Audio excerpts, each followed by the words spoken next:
예수의 이름이 능력이 있었습니다.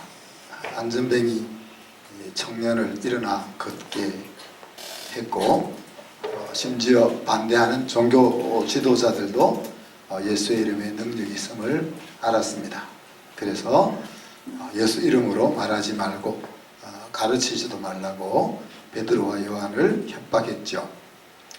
그런데 베드로와 요한은 그들의 말을 들을 수가 없었습니다. 예수 그리스도의 죽음과 부활이 마이스토리가 되어 있었기 때문이죠.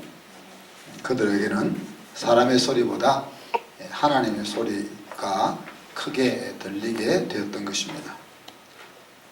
지난 한 주 동안 예수 이름을 좀 불러보셨나요? 어디에 불러보셨나요? 애들이 말 안 해요. 남편을 향하여 예수 이름을 부를 수, 아내를 향하여 부를 수도 있고, 또 육신의 연약함을 향하여도 우리가 부를 수가 있습니다. 오늘은 그 일 이후에 종교 지도자들의 위협을 직면한 교회가 어떻게 반응했나 하는 것들을 살펴보고자 합니다. 특별히 세속가치 앞에 서 있는 오늘 현대교회가 어떻게 반응해야 할지 하는 것을 같이 고민할 수 있었으면 좋겠습니다. 노인 사도들이 교회로 돌아가서 제사장들과 장로들이 자기들에게 협박했던 내용들을, 또 그들을 하루 동안 구류했던 이야기들을 자세하게 알렸습니다. 그 소리를 듣고 지도자들이 아니고 예루살렘 교회 공동체 멤버들이 오늘 설교 제목처럼 소리 높여, 하나님께 큰 소리로 기도하는 내용이죠. 기도라기보다는 호소에 가깝다. 오늘 우리 안정 원사님도 찬양하면서 기도할 때 큰 소리 기도시키고 그러는, 그 이상 안 하고 좋죠. 근데 제가 큰 소리를 이야기하면 좀 위협을 느끼는 경우가 좀, 저도 큰 소리로 해도 위협을 느끼지 않을 수 있는 방법을 제가 찾아보려고 그럽니다. 일심으로 성도들이 하나님께 큰 소리로 호소합니다. 자, 그런데 큰 소리를 호소할 때 어떻게 먼저 하나님을 부르는데, 소리 높여 대주제여 천지와 바다와 그 가운데 만물을 지으신 이시오, 그렇게 불렀습니다. 하나님을 부르고 있는 거죠. 여기서 대주제라면 sovereign God, 그런 이야기. 이 세상을 창조하셨을 뿐 아니라 지금도 이 세상을 다스리고 계신 창조주 하나님, 그렇게 부르고 있습니다. 그러니까 이 초대교회 성도들이 하나님을 어떻게 인지하고 있느냐 하는 것들을 말하고 있죠. 그리고 이 성도들이 하나님을 어떻게 인식하고 있느냐 하는 것은 앞으로 어떤 행동을 할 것인지 하는 것이 그것과 연결이 되어 있습니다. 자, 그들이 이제 기도하면서 먼저 말 안 해도 되는 말을 합니다. 하나님 다 알고 있는 내용들을 기도하죠.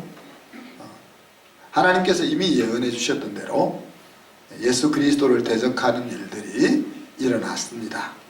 그리고 이 일에 있어서 원수들이 친구가 되었습니다. 그리고 또 앞으로도 예수가 전파되는 것을 방해하기 위하여 이들이 뜻과 마음을 모아서 한 자리에 모였습니다. 이렇게 이제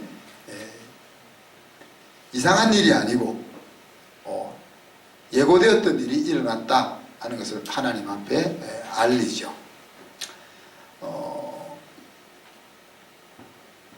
예수님이 탄생할 때 헤롯 왕은 헤롯 대왕입니다. 헤롯 왕과를 첫 출발시켰던 헤롯 대왕이죠. 그가 25살 때에 갈릴리의 총독으로 부임합니다. 이제 로마 황제인 아구스토에 의해서 로마의 왕으로 임명되어서 이 유대 땅을 다스리게 되죠. 그런데 이제 헤롯 대왕이 죽고 나서 이제 세 아들이 이스라엘 나라를 셋으로 세 등분해서 다스리게 되는데, 로마 황제가 헤롯의 세 아들에게는 왕으로 임명을 안 해주는 거죠. 그래서 이들은 이제 왕이 아니고 이제 분봉왕으로 이제 성경에서 불리워지고 있는 겁니다. 그런데 오늘 여기서 언급되고 있는 헤롯 왕은 그 갈릴리 지역을 다스리던 분봉왕 헤롯 안디바를 가리킵니다. 근데 유대 땅과 사마리아 땅을 다스리던 헤롯 대왕의 아들은 아켈라오라는 분봉왕인데 이 사람이 정치를 잘못했는지 로마 나라에 잘못 보였는지 로마 나라로부터 축출당하고 그래서 유대와 사마리아는 로마의 직속 속주가 됩니다. 그래서 이제 예수님 당시에 본디오 빌라도가 그 속주인 유대와 사마리아 땅의 총독으로 부임하게 되는 거죠. 그러니 이제 지금 헤롯 안디바 갈릴리 분봉왕인 헤롯 왕과 유대 총독인 빌라도는 정치적으로는 서로 정적입니다. 그죠? 정적입니다. 그런데 이 정치적으로 원수였던 이들이 예수님을 죽이는 이 일에 있어서는 뜻을 같이 하게 됐다는 이야기죠. 그리고 예수님이 전파되는 것을 방해하는 이 일에도 뜻을 같이 모으고 있다 하는 것을 이제 하나님 앞에 아뢰면서 하나님이 이미 예고하셨던 이 일이 실제로 지금 일어나고 있습니다 라고 이야기해요. 이 말은 이제 안 해도 되는 말인데 우리를 위해서 하는 것 같아요. 그죠? 그러면서 이제 오늘 여러분과 함께 나누고 싶은 기도가 나옵니다. 29절 30절이죠. 주여 이제도 그들의 위협함을 굽어보시옵고 또 종들로 하여금 담대히 하나님의 말씀을 전하게 하여 주옵시며 손을 내밀어 병을 낫게 하옵시옵고 표적과 기사가 거룩한 종 예수의 이름으로 이루어지게 하옵소서. 이렇게 이제 기도합니다. 이 기도를 이제 배우고 싶은 거죠, 우리가. 우리 이 셋째가 어릴 때, 야, 너는 어떤 사람하고 결혼하고 싶냐? 그랬더니만, 가문이 좋은 집 사람하고 결혼하고 싶다. 어릴 때인데. 그래서 걔가 뭐 가문이 좋은 것이 뭔지 제대로 알지 못했겠죠. 그죠? 근데 하여튼 가문이 좋은 집 여자랑 결혼하고 싶다. 그래서 지금 제가 가문이 좋은 사람을 찾고 있는데, 그 말이 무슨 말입니까? 그 집에 가풍이라는 것이 있다는 이야기죠. 그죠? 그러니까 부모가 어떤 삶을 사느냐 하는 것이 자기도 모르게 자녀들에게 코딩되어진다 그랬잖아요. 그죠? 그리고 그 자녀들은 그 코딩되어진 대로 또 행동하게 된다는 거죠. 근데 이 코딩되어진 것에 대단한 충격적인 사건이 일어나지 않으면 그 코딩되어진 대로 사람이 살아가는 겁니다. 근데 이 코딩이 잘 되면 얼마나 좋겠어요. 잘 되면 얼마나 좋겠어요. 많은 코딩이 잘못되어 있는 경우가 굉장히 많죠. 그래서 이제 부모가 굉장히 중요한 것이 자녀들을 먹이고 입히고 하는 그 안전한 토양을 제공하는 것도 중요하지만은 우리 자녀들의 인생이 신나고 행복하고 승리할 수 있는 그 코딩을 해줄 수 있느냐 하는 것이 굉장히 중요하다 하는 거죠. 이제 제가 우리 한순교회에 있어서 제가 별로 안 중요하잖아요. 제가 뭐 말씀도 잘 설명도 잘 못하고 또 목소리도 크게 고함 지르고, 그런데 이제 제 역할이 뭐냐 하면 여러분이 세상에서 가지고 있는 신앙에 대한 코딩 작업을 해주는 역할이 제 역할인 거예요. 그래서 제가 우리 자녀들을 양육할 때도 하나님의 사람으로서 어떤 사건을 만났을 때 어떤 식으로 행동해야 하는 것인지 하는 것을 보여주는 것에 신경을 많이 썼습니다. 그리고 학교에서나 여러분에게 대해서도 마찬가지죠. 어떤 일이 일어났을 때 그 일을 어떻게 원활하게 처리하느냐 하는 관점이 아니라 하나님의 사람으로서 이런 상황을 어떻게 대처해야 될 거냐 하는 것들을 보여주기 위해서 때로는 무리수도 감행하고 때로는 여러분이 이해할 수 없고 받아들이기 힘든 그런 조치를 취하기도 하는 겁니다. 근데 오늘 이 예루살렘 성도들이 보였던 이 기도의 모습은 정말 우리가 코딩되어지고 싶은 그런 기도의 내용이다 하는 이야기죠. 인생을 살다 보면 우리가 힘든 자리를 만나게 됩니다. 그 힘든 자리를 만났을 때 우리가 어떤 생각을 가지고 어떻게 기도할 거냐 하는 이야기입니다. 자, 조금 전에 읽었죠, 그죠? 주여 이제도 위협함을 굽어보시옵고 읽었는데, 자, 여러분이 어려움을 만났을 때 어떤 기도를 하는지 한번 생각해 보십시오. 그리고 그 상황 속에서 여러분이 하나님이 한번 되어 보십시오.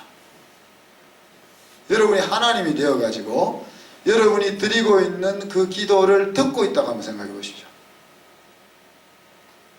그러면 그 기도를 들을 때 여러분의 마음이 우리가 이제 기도할 때 이제 그렇게 표현을 하잖아요. 하늘 보좌를 움직이는 기도가 되게 달라, 그런 표현을 가끔 쓰는데, 하나님의 마음이 내 기도를 듣고 너무 감동이 되느냐. 하나님의 마음이 감동되기 전에 먼저 내 마음이 감동되느냐 한번 생각해요. 내가 하나님 앞에 들었던 기도를 한번 녹음을 해놓고 한번 들어보고 그걸 듣고는 이야 정말 누가 기도하는지 진짜 멋지게 기도한다 이 마음이 드느냐. 세속적인 생각을 말고 좀 하나님을 신앙하는 관점에서 내 기도를 들으면서 야 정말 내가 기도했지만 정말 기도 잘했다 그런 마음이 드냐 하는 이야기죠. 근데 오늘 예루살렘 성도들이 드렸던 기도는 정말 하나님이 감동할 내용의 기도가 아니냐. 짧은 이 2절의 기도지만 29절에 이렇게 이야기합니다. 저들이 우리를 위협하는 것을 굽어보시고, 저들이 우리를 위협하는 것을 하나님 주목해 주세요 이 말이죠. 하나님 지금 쟤들이 당신의 자녀들인 우리들을 협박하고 있습니다.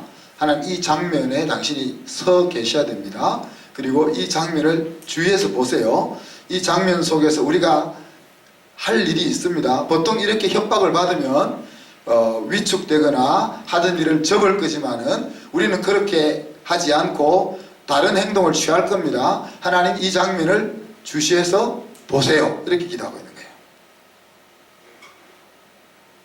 이 신앙 인생에 있어서 가장 중요한 것이 하나님이 함께 하시느냐 하는 것이라고 계속 이야기하잖아요. 그래서 모세가 하나님이 가나안 땅으로 이스라엘 백성들을 데리고 들어가라 그렇게 명령을 들었음에도 불구하고 중간중간 사건이 일어날 때 하나님이 가나안 땅으로 같이 올라가지 않으면은 나는 안 올라갈 겁니다. 그래 어긋장을 부리는 이유가 거기에 있는 거죠. 하나님이 이미 약속한 땅이지만은 약속은 했지만 내가 너희들 하는 짓 보니까 같이 못 가겠어 이럴 때,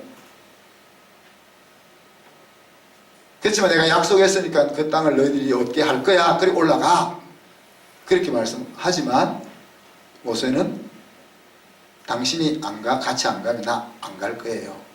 그렇게 할 수 있는 이유가 하나님이 함께하는 것이 신앙 인생에 있어서 가장 중요하기 때문에 그런 거다 하는 이야기죠. 오늘 예루살렘 성도들이 이 장면 속에서 하나님 당신이 이 자리에 있어야 됩니다. 우리가 믿음을 사용해서 어떤 행동을 취할 터인데 당신이 그것을 주목하고 보셔야 됩니다. 그리고 함께 하셔야 됩니다. 그렇게 이제 출발을 하는 거죠.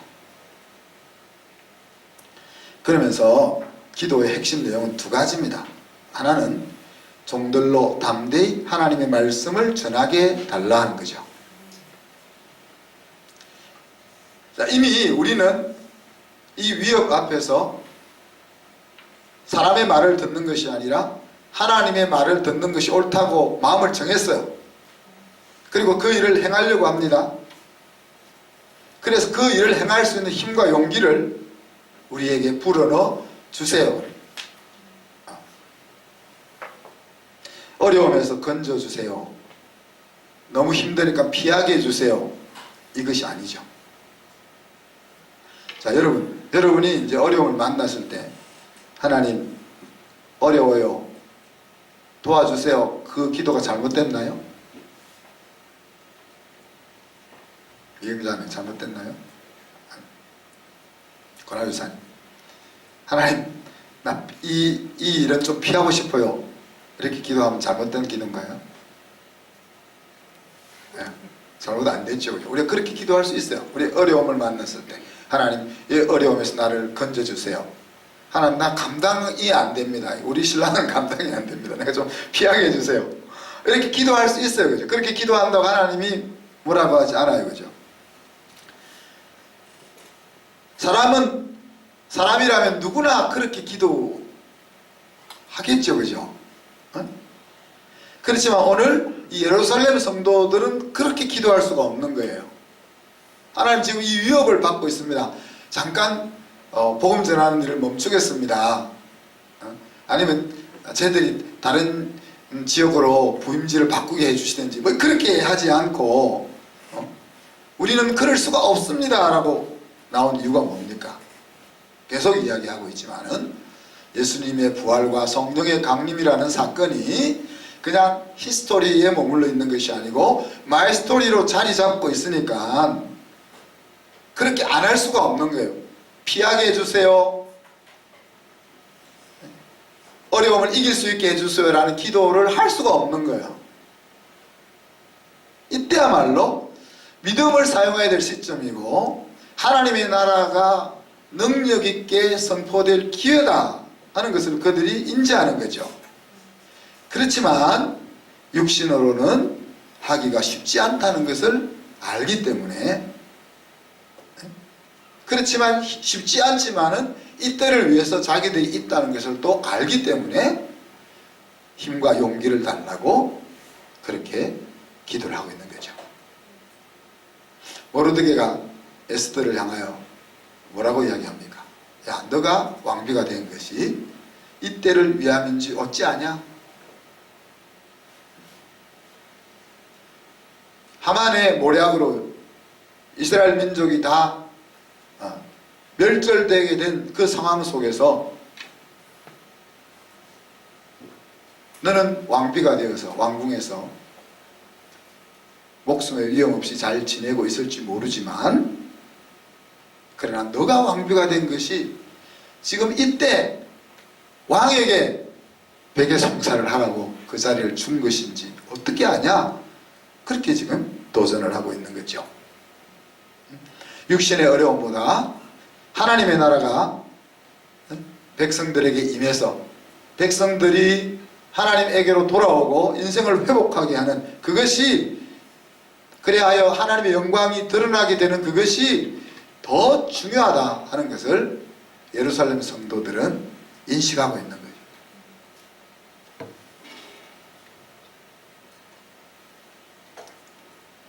예루살렘 교회 성도들이 지금 뭐 양육을 1년을 받았습니까? 훈련을 1년을 받았습니까? 이제 태어난 지 얼마 되지도 않은 교회 성도들이 이런 기도를 하고 있다 하는 것을 볼 때, 우리가 성령 안에 있을 때 어떤 공동체가 될 수 있는지, 어떤 가정이 될 수 있는지, 어떤 인생을 살 수 있는지 하는 가능성과 희망을 우리가 볼 수 있는 거죠. 자, 두 번째 기도의 내용은 뭡니까? 손을 내밀어 병을 낫게 해주시고 표적과 기사가 나타나게 해주십시오. 그랬습니다. 이게, 자, 병을 낫게 하고 기사를 일으키는 사람들은 우리겠지만은, 그런데 하나님 당신이 손을 펼치지 않으면 그 일이 일어날 수 없다는 거죠. 그죠? 병이 낫고 표적과 기사가 일어나는 것은 메시아 시대가 임했다, 하나님의 나라가 임했다는 증표이고 또 하나님이 자기 백성을 돌아보셨다는 증거들이 되지 않습니까? 그래서 거룩한 종 예수의 이름으로 이 놀라운 일들이 일어나서 하나님의 나라가 임하게 해달라 하는 것이 오늘 이들의 기도의 포인트다 하는 이야기입니다. 자, 이들의 기도는 하늘 보좌를 움직일만 하지 않습니까? 그죠?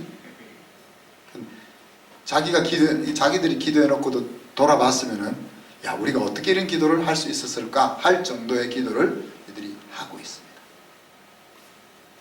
이들의 기도 속에는 하나님의 능력을 믿는 믿음이 들어가 있습니다.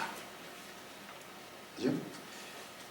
이들의 기도 속에는 원수들의 협박이 하나님의 나라를 멈추게 할 수 없다 하는 믿음이 들어가 있습니다.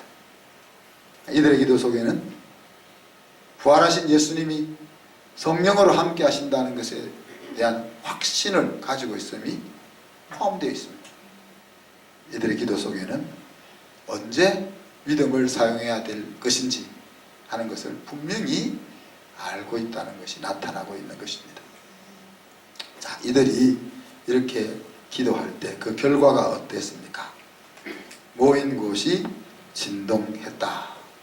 그리고 무리가 다 성령이 충만해서 담대히 하나님의 말씀을 전했다. 이렇게 이제 한 줄로 요약을 해주고 있습니다.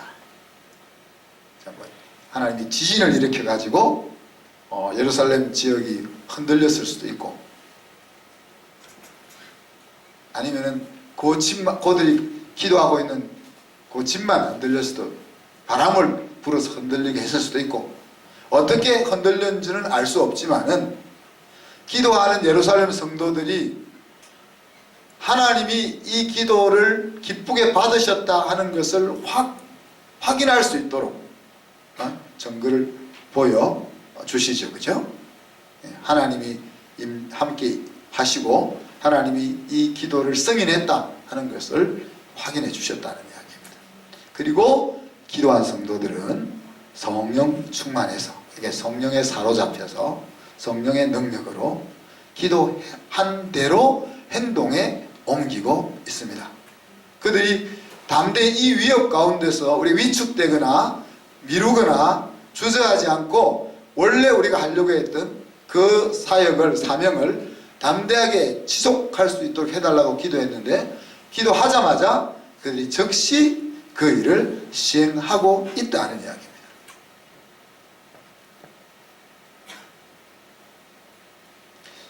이것이 이제 우리가 믿음의 기도라고 말할 수 있죠. 우리가 비가 오도록, 가뭄날에 비가 오도록 기도했다면 나갈 때 우산을 들고 나가야 됩니다. 그죠? 머리와 입술로만 외치는 것이 기도가 아닙니다. 감정만 뜨겁게 외치는 것이 기도가 아닙니다. 하나님 앞에서 진정한 고백이 기도인 거죠. 그리고 그 믿음의 기도는 행동으로 이어지게 되는 겁니다. 그래서 믿는 것과 아는 것과 행동하는 것은 모두 하나이다. 우리가 하나님을 제대로 알면 믿어지고, 믿어지면 행동이 나오게 되어 있다는 이야기죠. 행동이 나오지 못하고 있다는 것은 아직 믿어지지 않고 있다는 이야기입니다. 믿음은 99% 믿음 없는 거예요. 믿음은 100%면 믿음인 거고 99%면 불신인 겁니다. 99%만큼 믿어진다가 아니고 99% 믿어지는 것은 불신인 겁니다. 대신에 믿음의 분량이 있을 따름이죠. 내가 하나님이 나를 구원하신 구세주라 하는 것이 믿어지냐 안 믿어지냐지, 90%는 믿어지고 10%는 안 믿어지냐, 그게 아니라는, 하나님이 내 인생을 위험에서 건져주실 거냐, 믿어지냐 안 믿어지냐지.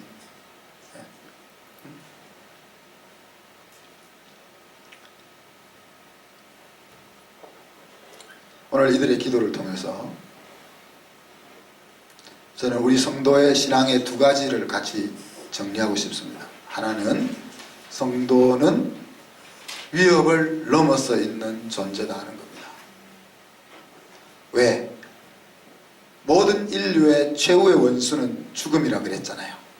그 최후의 원수인 죽음을 넘어서 있는 존재가 성도이기 때문에 그렇습니다. 우리는 더 이상 첫째 사망으로 인해서 염려하거나 두려워하지 않는 존재가 된 겁니다.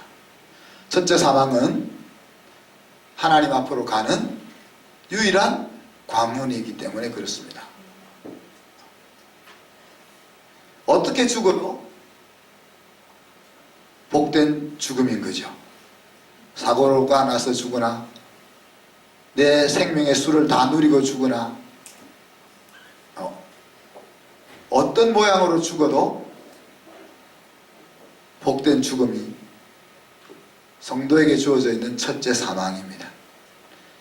예수 안에서 사는 자이기 때문에 어떤 형태로 죽어도 우리는 복된 자인 거죠. 헤어짐에 아쉬움이 있을 뿐, 그죠? 그러나 그 아쉬움은 다시 만날 수 있는 기대로 승화되어질 수 있습니다. 성령이 우리 속에서 시대를 초월해서, 공간을 초월해서, 시간을 초월해서 함께 하시고 있는 것처럼 우리의 삶도 시간과 공간을 초월해서 살아가고 있는 것이 신앙의 모습이다 하는 이야기입니다. 히브리 12장에서는 하늘의 스테디움을 소개하죠.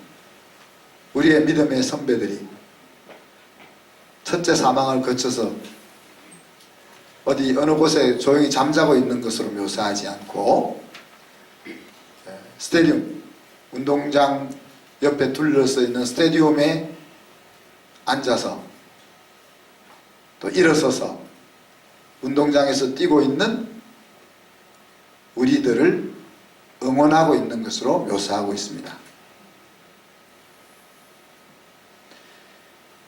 첫째 사망이 이 땅에서 우리 눈앞에 서로 볼 수 없는 것을 구분했을 뿐이지, 성경은 첫째 사망을 당한 자나 이 땅에서 지금 살고 있는 자가 한 세계 속에서 같이 살고 있는 것을 묘사하고 있다는 거예요. 저희 아버님이 이제 돌아가신 지 3년 반이지, 3년 반이면 4년 반입니다. 3년 반. 하여튼 그렇게 됐는데, 돌아가실 때 이제 제 마음속에 주셨던 생각이, 육체는 죽지만 영어로는 마치 우리가 성령과 우리가 항상 함께하는 것처럼 영어로는 언제든 같이 할 수 있다 하는 생각을 주셔서 지금도 저는 우리 아버님이 돌아가신 것 안 같아요. 그냥 같이 살고 있는 것 같아요.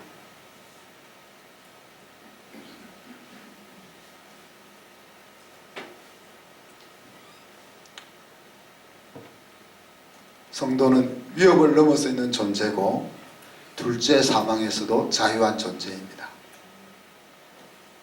그렇기 때문에 오늘 예루살렘 성도들이 위협 앞에서 그런 기도를 할 수 있는 거죠. 저와 여러분은 오늘 예루살렘 성도들이 만나고 있는 위협을 겪고 있지는 않습니다. 위협 앞에 있지는 않습니다. 그죠? 근데 어떻게 보면 더 큰 위협 앞에 놓여 있을 수도 있다, 그렇게 볼 수도 있습니다.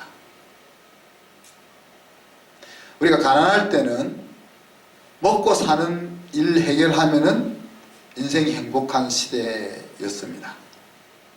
그러나 이제 가난을 벗고 난 오늘날의 시대는 더 많은 것으로 인해서 갈등과 어려움을 겪고 있는 시대가 된 거죠. 막상 우리가 예수 믿는 것이 불법이 되고 예수 믿는 것으로 인하여 박해를 받는 시점에 딱 들어가면 사실 그때는 예수 믿는 문화에 대한 걸 생각할 여지가 없습니다. 그냥 사느냐 죽느냐 그거밖에 없기 때문에 어떻게 보면 믿음을 지키기가 더 쉽습니다. 왜? 우리가 믿음을 부인할 용기는 없잖아요. 믿음을. 예수님 아니에요 이러고 난 내 길 갈게요 이 정도 용기는 없기 때문에 우리가 그런 상황 속에서는 목숨을 걸고 믿음으로 나갈 수 있다는 이야기죠. 근데 오늘같이 이렇게 자유로운 세상 속에서는 편하게 살고 싶고 부유하게 살고 싶고 고생하지 않고 살고 싶은 그런 인간 본성의 유혹 앞에 우리가 노출되어 있는 거죠. 총칼을 들이대고 위협하고 있지는 않지만은 너 그렇게 하라고 우리를 위협하고 있지 않지만은 그 유혹 앞에 누구도 자유스럽지 못한 그런 삶의 저희들이 놓여 있는 거죠. 또한 예수님을 믿는 기독교에 대한 따가운 국민들의 시선이 우리를 위협하기도 합니다. 뭐 다 우리가 믿는 우리가 자초한 일이기도 하지만은 그러나 꼭 자초해서만은 아닙니다. 우리가 믿는 사람들이 하나님의 영광을 가리는 일들이 신문지상에 나타나지만 그러나 우리나라의 이 구제사업의 70% 이상은 다 교회가 합니다. 불교가 하고 천주교가 하고 하는 것을 다 합쳐도 또 개인이 하는 것 다 합쳐도 기독교가 하는 것에 절반도 미치지 못한다는 이야기죠.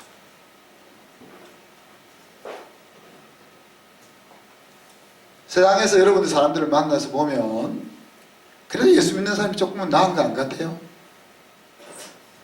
하나님이 기준에 볼 때 왜 그 모양이냐 이러지만은 그렇지 않습니까? 근데 시대 정신이 예수 믿는 것과 충돌할 수밖에 없기 때문에 그렇습니다.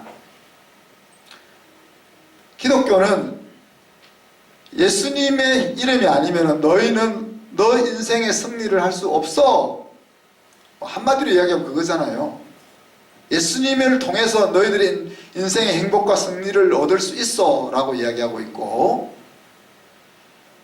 근데 현대 지성은 그것이 가장 싫은 거죠. 왜? 내 수고와 내 힘을 통해서 내 인생의 승리와 행복을 쟁취할 수 있다라는 소리가 마음에 울려오지, 너는 죽었다 깨어도 할 수 없어 라는 소리는 태생적으로 우리의 마음이 거부하는 소리라는 이야기입니다.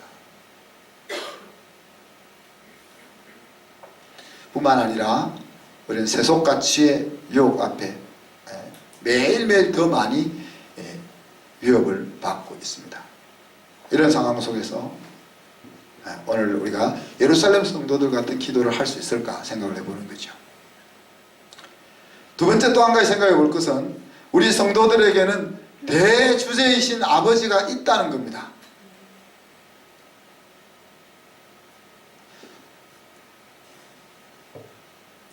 한 30년 좀 됐네요.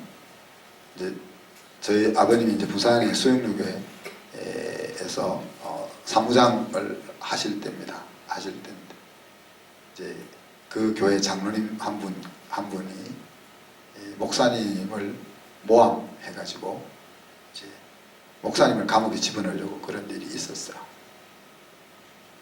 그런데 이제 목사님 그런 분이 아니니까 저희 아버님이 이제 그걸 다 그냥 뒤집어 쓰고 감옥으로 가는 거로 그렇게 결정을 하고 이제 아버님이 감옥에 구치소에 가셨죠.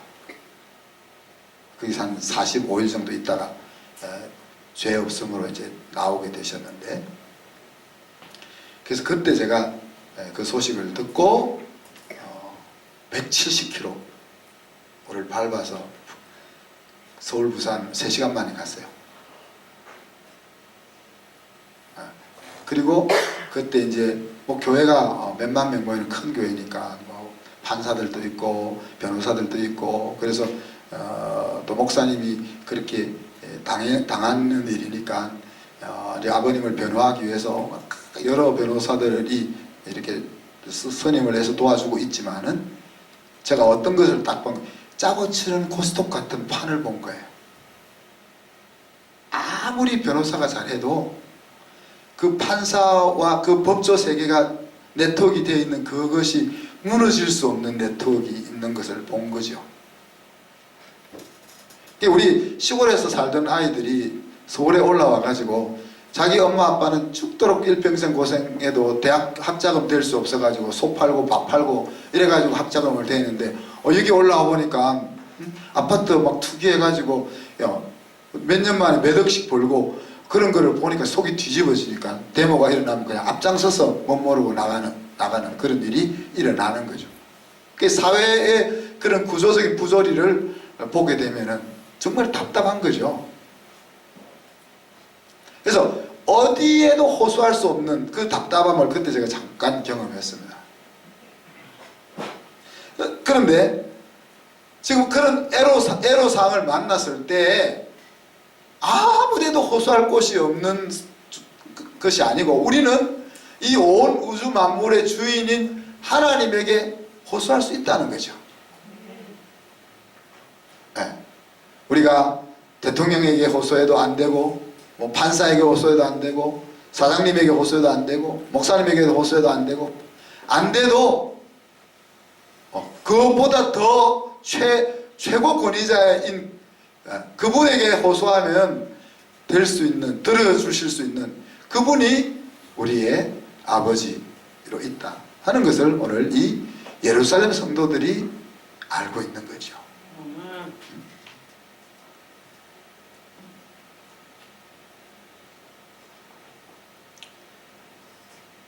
우리가 이번 올해 들어오면서 마인셋 이야기를 하죠. 인생은 마음먹기에 달려있다. 근데 그 마음이 잘 안 먹어지는데, 그래서 고정적인 마음가짐, 또 성장형 마음가짐에 대해서 이야기하는데, 만약에 예루살렘 성도들이 고정형 마음가짐을 가졌다면 어떻게 기도했을까요? 하나님, 당신을 위해서 일하다가 우리가 어려움을 만났습니다. 잠시 머물 테니까 이해해 주세요. 혹은 이 자리를 벗어날 수 있게 도와주세요. 이렇게 기도했을 거예요. 네. 그런데 이들이 성령의 임재가 있다 보니까 그런 고정형 마인셋에 머물 수가 없는 거죠. 성장형 마인셋으로 변화될 수밖에 없는 거죠. 그래서 위협이 있지만 우리 갈 길 갈 거예요. 이렇게 이제 기도할 수 있는 거죠.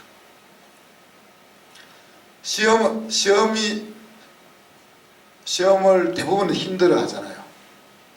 시험을 힘들어 하는 것은 고정형 마인셋의 일종입니다. 근데 시험을 환영하는 사람이 있습니다. 어떨 때 시험을 환영합니까? 준비를 잘 해놓고는 공부를 충분히 해놓으면은 시험은 어떻게 나의 실력을 발휘하고 확인할 수 있는 기회가 되는 거죠. 그러니까 시험을 만났을 때, 야, 또 시험이냐? 이런 생각을 가지는 사람과, 야, 또 시험을 칠 수 있는 기회가 왔어. 라는 생각을 가지는 사람. 저 오늘 예루살렘 성도들은, 야, 또 위협이 왔다. 이게 아니고, 야, 이 위협이야말로 내가 정말 살아있는 하나님의 아들이라는 것을 보여줄 수 있는 기회야. 이제 하나님의 놀라운 역사가 일어날 수 있는 기회야. 이런 마음가짐을 가지는 거죠. 성령 충만한 예루살렘 교회 성도들이 보였던 이 신앙의 자세와 정신, 이것이 오늘 우리 물질적 풍요를 추구하는 세상에서 살고 있는 저와 여러분에게 우리의 정신과 자세가 되기를 축복합니다. 그들은 어려움 속에서 포기하거나 후퇴하거나 타협하거나 하는 것이 아니라 그 어려움 가운데를 어떻게 뚫고 나갈 수 있을까 하는 자세와 정신을 보여주고 있습니다. 하나님 아버지가 실제로 이 세상을 다스리는 주인이라, 지금 총독과 분봉왕이 권력을 잡고 서서히 시퍼렇게 위협하는 그 상황 속에서 눈에 보이는 그들이 실제 왕이 아니라 저들 위에 다스리는 하나님이 왕이라 하는 것을 의심하지 않고 믿고 있잖아요. 하나님이 함께하지 않을 수밖에 없는 그런 길을 그들이 걷고 있는 것입니다. 우리 한순교회는 이 초대교회 예루살렘 성도들이 가졌던 그 정신과 자세를 21세기에 이 땅에 보이라고 하나님이 세우신 하나님의 교회입니다. 여러분이 그 예루살렘 성도들의 정신을 가지고 좁은 길을 기쁘게 걸어갈 수 있기를 주님의 이름으로 축복합니다. 29절 30절 이런 기도를 들으면 저는 마음속에서부터 막 힘이 용솟음쳐 오릅니다. 보통 때 느슨하게 살다가도 여러 가지 긴급한 일이 막 스트레스가 밀려오면은 막 에너지가 100%, 200% 막 올라오는 스타일입니다. 물론 그렇게 계속 살다가는 얼마 살지 못하고 죽겠죠? 그래서 계속 그렇게 사는 건 아니고 며칠 동안은 에너지가 스트레스를 통해서 에너지가 200% 300% 쓰고 그 다음에 좀 푹 쉬었다가 다시 정상으로 돌아오는데 오늘 이런 기도를 들으면 우리의 마음속에 에너지가 쏙 용솟음쳐 오는 거죠. 그래서 29절 30절 같이 한번 한 목소리로 읽고 말씀을 마치도록 하겠습니다. 같이 읽습니다. 주여 이제도 그들의 위협함을 굽어보시옵고 또 종들로 하여금 담대히 하나님의 말씀을 전하게 하여 주시오며 손을 내밀어 병을 낫게 하시옵고 표적과 기사가 거룩한 종 예수의 이름으로 이루어지게 하옵소서. 아멘. 이 시간 기도합시다. 기도할 때 세상의 유혹과 위협 앞에서 오늘 예루살렘 성도가 보였던 그런 믿음의 자세와 정신을 가지고 기도할 수 있는 그런 기도를 하나님 앞에 드릴 수 있는 우리가 되게 하여 주옵소서. 한순교회가 되게 하여 주옵소서. 기도합니다.